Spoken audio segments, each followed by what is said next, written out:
அத்திக்கடவு அவிநாசி திட்டப்பணிகள் ரூபாய் 1916.41 லட்சம் மதிப்பீட்டில் தற்போது நிறைவடைந்துள்ளன. இந்த அத்திக்கடவு அவிநாசி திட்டம் வருவதற்கு 1972ஆம் ஆண்டிலேயே முதலிலே வித்திட்டவர் மாண்புமிகு முத்தமிழறிஞர் கலைஞர் அவர்கள். இத்திட்டத்திற்கு 2019 அடிக்கல் நாட்டப்பட்டாலும் மாண்புமிகு முதலமைச்சர் அவர்கள் பொறுப்பேற்ற பின்னர்தான் குழாய்களை பதிப்பதற்கு தனியார் நிலங்களில் நிரந்தர குத்தகை மூலம் பாதை உரிமை மற்றும் நில கையகப்படுத்தும் பணிகள் துரிதப்படுத்தப்பட்டது. மேலும் தேவையான நிதி ஒதுக்கீடும் உரிய காலத்தில் செய்யப்பட்டதால் பணிகள் விரைவுபடுத்தப்பட்டு தற்போது மாண்புமிகு முதலமைச்சர் அவருடைய பொற்கரங்களால் தொடங்கி வைக்கப்பட உள்ளது. அத்திக்கடவு அவிநாசி திட்டத்தின் மூலம் கோயம்புத்தூர், திருப்பூர் மற்றும் ஈரோடு மாவட்டங்களில் 1045 ஏரி மற்றும் குளங்களில் நீர் நிரப்புவதன் மூலம் 24,468 ஏக்கர் நிலங்கள் நிலையான பாசன வசதி பெறும். தமிழ்நாட்டின் வரலாறாக தொட்டது துலங்க பட்டது விளங்க பல சாதனைகளை செய்து வரும் மாண்புமிகு முதலமைச்சர் அவர்களை இந்த சிறப்பான அத்திக்கடவு அவிநாசி திட்டத்தை தொடங்கி வைக்குமாறு நான் பணிவோடு கேட்டுக்கொள்கின்றேன்.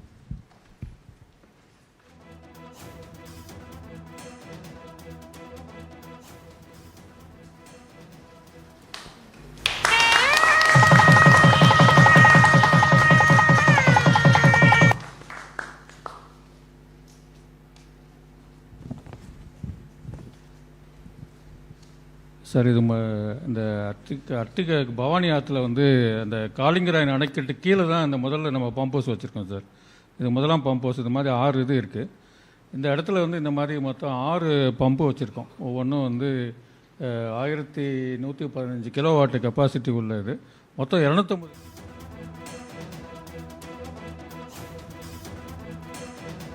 திருப்பூர், ஈரோடு, கோவை ஆகிய 3 மாவட்டங்களில் கிட்டத்தட்ட 25,000 ஏக்கர் நிலம் பாசன வசதி பெறும் வகையில் தற்பொழுது அத்திக்கடவு அவிநாசி திட்டத்தை சென்னை தலைமைச் செயலகத்திலிருந்து முதலமைச்சர் மு.க.ஸ்டாலின் காணொலி காட்சி மூலம் திறந்து வைத்திருக்கக்கூடிய அந்த காட்சிகளை நாம் நேரடியாக பார்த்துக் கொண்டிருக்கிறோம். இது குறித்த கூடுதல் விவரங்களை செய்தியாளர் நந்தினி வழங்க நாம் கேட்கலாம். வணக்கம் நந்தினி, இந்த திட்டத்துடைய சிறப்பு அம்சங்கள் என்ன விவரங்கள்? வணக்கம் அருணேஷ். அத்திக்கடவு அவிநாசி திட்டத்தை சென்னை தலைமைச் செயலகத்திலிருந்து முதலமைச்சர் மு.க.ஸ்டாலின் காணொலி காட்சி வாயிலாக தொடங்கி வைத்திருக்கிறார்.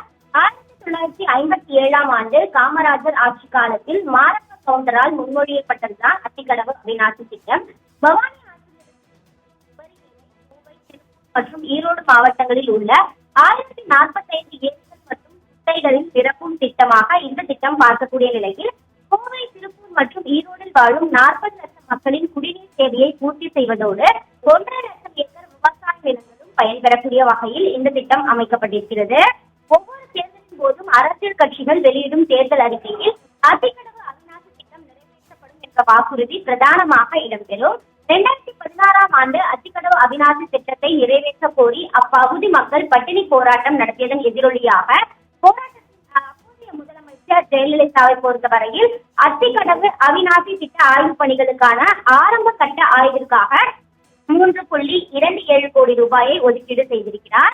2019ஆம் ஆண்டு எடப்பாடி பழனிசாமி தலைமையிலான அதிமுக ஆட்சி காலத்தில் தாக்கல் செய்த நிதிநிலை அறிக்கையில் அத்திக்கடவு அவிநாசி திட்டத்தை செயல்படுத்த 1000 கோடி ரூபாய் நிதி ஒதுக்கீடு செய்யப்பட்டது. இந்த நிலையில் 2019ஆம் ஆண்டு அத்திக்கடவு அவிநாசி திட்டத்திற்கு அடிக்கல் நாட்டிய அப்போதைய முதலமைச்சர் எடப்பாடி பழனிசாமி அடுத்த 2 ஆண்டுகளில் முழு பணிகளும் நிறைவடையும் என உறுதியளித்தார்.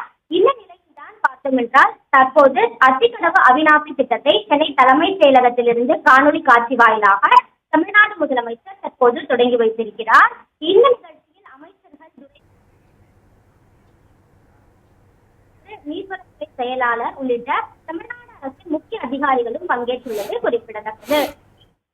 மாவட்டங்களுடைய பயனாளிகளின் சார்பாக ஈரோடு மாவட்ட ஆட்சித்தலைவர் அவர்கள் நன்றி தெரிவிப்பார். மாண்புமிகு தமிழ்நாடு முதலமைச்சர் அவர்களுக்கு எனது பணிவான வணக்கத்தை தெரிவித்துக் கொள்கிறேன். நான் ஈரோடு மாவட்ட ஆட்சித்தலைவர் ராஜகோபால் சுங்கரா பேசுகிறேன். அத்திக்கடவு அவிநாசி திட்டம் மூலம் ஈரோடு, திருப்பூர், கோயம்புத்தூர் மாவட்டங்களில் உள்ள வறட்சியால் பாதிக்கப்பட்ட பகுதிகளில் உள்ள 1045 குளம், குட்டைகள் நீர் நிரம்பும் வகையில் வடிவமைக்கப்பட்டுள்ளது. இதன் மூலம் 24,468 ஏக்கர் விவசாய நிலங்களின் நிலத்தடி நீர்மட்டம் உயர்ந்து நேரடியாகவும் மறைமுகமாகவும் வேளாண் நிலங்கள் பாசன வசதி பெறுவதோடு குடிநீர் தேவைகளும் பூர்த்தி அடையும். அத்திக்கடவு அவிநாசி திட்டத்தினை காணொலி காட்சி வாயிலாக துவக்கி வைத்துள்ள மாண்புமிகு தமிழ்நாடு முதலமைச்சர் அவர்களுக்கு ஈரோடு, திருப்பூர், கோயம்புத்தூர் மாவட்டங்களின் நிர்வாகத்தின் சார்பாகவும் பொதுமக்களின் சார்பாகவும் விவசாயிகளின் சார்பாகவும் நெஞ்சார்ந்த நன்றினை தெரிவித்துக் கொள்கிறேன். நன்றி, வணக்கம். நன்றி உரை நீர்வளத்தினுடைய முதன்மை தலைமை பொறியாளர். அனைவருக்கும் இனிய காலை வணக்கம். கோயம்புத்தூர், திருப்பூர் மற்றும் ஈரோடு மாவட்டங்களில் 24,468 ஏக்கர் பாசன பரப்பு பயன்பெறும் வகையில் 1,916 கோடியே 42 லட்சம் மதிப்பீட்டில் நிறைவடைந்த அத்திக்கடவு அவிநாசி திட்டத்தை தொடங்கி வைத்துள்ள மாண்புமிகு தமிழ்நாடு முதலமைச்சர் அவர்களுக்கு நீர்வளத்துறையின் சார்பில் எங்களது நெஞ்சார்ந்த நன்றியை தெரிவித்துக் கொள்கிறோம். மேலும் இவ்விழாவில் பங்கேற்று சிறப்பித்த மாண்புமிகு நீர்வளத்துறை அமைச்சர் அவர்களுக்கும், மாண்புமிகு ஆதிதிராவிடர் நலத்துறை அமைச்சர் அவர்களுக்கும், மாண்புமிகு வீட்டு வசதித்துறை மற்றும் நகர்ப்புற வளர்ச்சித்துறை அமைச்சர் அவர்களுக்கும், மாண்புமிகு செய்தித்துறை மற்றும் தமிழ் வளர்ச்சித்துறை அமைச்சர் அவர்களுக்கும், ஈரோடு மற்றும் திருப்பூர், கோயம்புத்தூர் மாவட்ட ஆட்சித்தலைவர்கள் அனைவருக்கும், மாண்புமிகு பாராளுமன்ற உறுப்பினர்கள் மற்றும் சட்டமன்ற உறுப்பினர்கள் அனைவருக்கும், நமது தலைமைச் செயலாளர் அவர்களுக்கும் மற்றும் நீர்வளத்துறையின் கூடுதல் தலைமைச் செயலாளர் அவர்களுக்கும் எங்களது நெஞ்சார்ந்த நன்றியை தெரிவித்துக் கொள்கிறேன். வணக்கம்.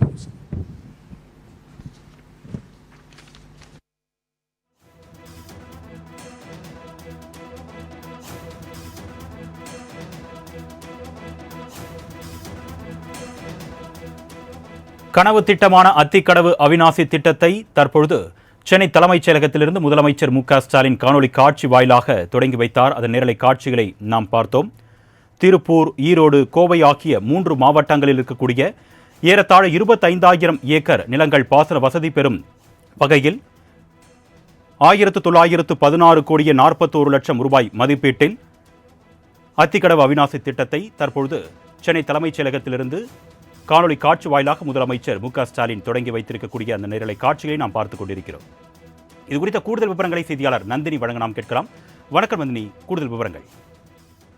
வணக்கம் அருணேஷ். அத்திக்கடவு அவிநாசி திட்டத்தை சென்னை தலைமைச் செயலகத்தில் இருந்து தமிழ்நாடு முதலமைச்சர் காணொலி காட்சி வாயிலாக தொடங்கி வைத்திருக்கிறார். 1957ஆம் ஆண்டு காமராஜர் ஆட்சி காலத்தில் மாரப்ப கவுண்டரால் முன்மொழியப்பட்டதுதான் அத்திக்கடவு அவிநாசி திட்டம். கோவை, திருப்பூர் மற்றும் ஈரோடில் வாழும் 40 லட்சம் மக்களின் குடிநீர் தேவையை பூர்த்தி செய்வதோடு 1.5 லட்சம் ஏக்கர் விவசாய நிலங்களும் பயன்பெறும். ஒவ்வொரு தேர்தலின் போதும் அரசியல் கட்சிகள் வெளியிடும் தேர்தல் அறிக்கையில் அத்திக்கடவு அவிநாசி திட்டம் நிறைவேற்றப்படும் என்ற வாக்குறுதி பிரதானமாக இடம்பெறும். அந்த வகையில்தான் 2016ஆம் ஆண்டு அத்திக்கடவு அவிநாசி திட்டத்தை நிறைவேற்ற கோரி அப்பகுதி மக்கள் பட்டினி போராட்டம் நடத்தினார்கள். தொடர் போராட்டத்தின் எதிரொலியாக அப்போதைய முதலமைச்சர் ஜெயலலிதா அத்திக்கடவு அவிநாசி திட்ட ஆய்வு பணிகளுக்காக ஆரம்ப கட்ட ஆய்விற்காக 3.27 கோடி ரூபாயை ஒதுக்கீடு செய்தார். 2019ஆம் ஆண்டு எடப்பாடி பழனிசாமி தலைமையிலான அதிமுக ஆட்சி காலத்தில் தாக்கல் செய்த நிதிநிலை அறிக்கையில் அத்திக்கடவு அவிநாசி திட்டத்தை செயல்படுத்த 1000 கோடி நிதி ஒதுக்கீடு செய்யப்பட்டது. இந்த நிலையில்தான் அத்திக்கடவு அவிநாசி திட்டத்திற்கு அடிக்கல் நாட்டிய அப்போதைய முதலமைச்சர் எடப்பாடி பழனிசாமி அடுத்த 2 ஆண்டுகளில் முழு பணிகளும் நிறைவடையும் என உறுதியளித்திருந்தார்.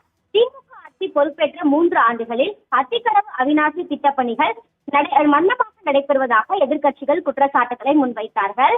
அத்திக்கடவு அவிநாசி திட்டத்தை நிறைவேற்ற கோரி தமிழக பாஜக சார்பில் ஆகஸ்ட் 20ஆம் தேதி முதல் தொடர் உண்ணாவிரத போராட்டம் நடத்தப்படும் என அண்ணாமலை அறிவித்திருந்தார்.